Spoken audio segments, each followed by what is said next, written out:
ব্যবসায়ীরা চাওয়ার আগেই অনেকটা গোপনে রপ্তানি উন্নয়ন তহবিলের নামে রিজার্ভ থেকে ঋণ দেওয়ার সব প্রস্তুতি শেষ করেছে বাংলাদেশ ব্যাংক। গেল ৬ এপ্রিল আনুষ্ঠানিকভাবে গভর্নরের কাছে ইডিএফ তহবিল দ্বিগুণ করার দাবি জানায় এফবিসিসিআই। কিন্তু সূত্র বলছে তারও আগেই কেন্দ্রীয় ব্যাংক সিদ্ধান্ত নিয়েছে এ তহবিলে রিজার্ভ থেকে অর্থ দেওয়ার। গোপনে রিজার্ভের অর্থ খরচ করার এমন সিদ্ধান্তের সমালোচনা করছেন বিশ্লেষকরা। আন্তর্জাতিক মুদ্রা তহবিল আইএমএফ এর আপত্তিতে রপ্তানি উন্নয়ন তহবিল বা ইডিএফ এর আকার $7 বিলিয়ন থেকে $2.25 বিলিয়নে নামিয়ে আনেন সাবেক governor doctor Ahsan H Mansur. তবে ব্যবসায়ী থেকে গভর্নর হওয়ার পর অনেকটা গোপনেই আবারও ইডিএফ এ রিজার্ভ থেকে বিনিয়োগ বাড়ানোর সিদ্ধান্ত নিয়েছেন মোস্তাকুর রহমান। গেল ৬ এপ্রিল গভর্নরের সঙ্গে ব্যবসায়ী প্রতিনিধিদের বৈঠক চলাকালে ইডিএফে রিজার্ভের অর্থ বিনিয়োগের সংবাদ প্রকাশ করে ডিবিসি নিউজ। পরে এর সত্যতা স্বীকার করেন এফবিসিসিআই এর মহাসচিব। আমাদের মাননীয় গভর্নর মহোদয় তিনি বেসরকারি খাতের প্রতিনিধি, তিনি ব্যবসায়ী ছিলেন।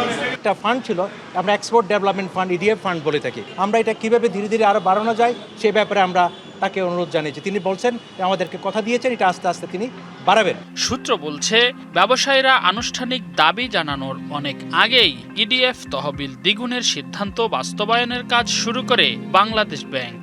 সংশ্লিষ্ট বিভাগে গভর্নরের নির্দেশ আসার পর উপস্থাপন করা হয় এ সংক্রান্ত নোট।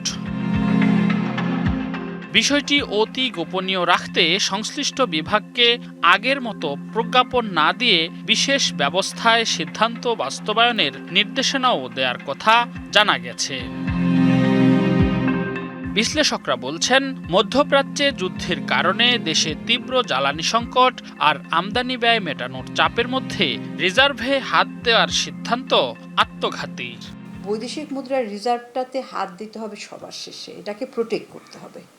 কারণ এখন দেখেন মধ্যপ্রাচ্যের যে সংকটটা, এটা তো বহুমুখী সংকট। রেমিটেন্স প্রবাহটা কমে গেলে আমাদের এই যে উচ্চ রিজার্ভ যেটা আছে সেটাও আমাদের থাকবে না ওই অবস্থায় যদি আমরা সতর্ক না হই। এখানে খুবই সতর্কমূলক অবস্থা নিতে হবে। রপ্তানি খাত শক্তিশালী করার প্রচেষ্টা থেকে এই সিদ্ধান্ত নেওয়া হলেও বর্তমান বাস্তবতায় সতর্ক থাকার তাগিদ তাদের। ইডিএফ ফান্ড বাড়ানো হয় তাহলে একটা নিট রিজার্ভ আবার কমা শুরু করবে আর কি। তো সেটা এখন বর্তমান সরকার এবং আমাদের এই যে বাংলাদেশ ব্যাংক তারা চিন্তা ভাবনা করবে, তারা এক্সচেঞ্জ রেট স্টেবল রাখার স্বার্থে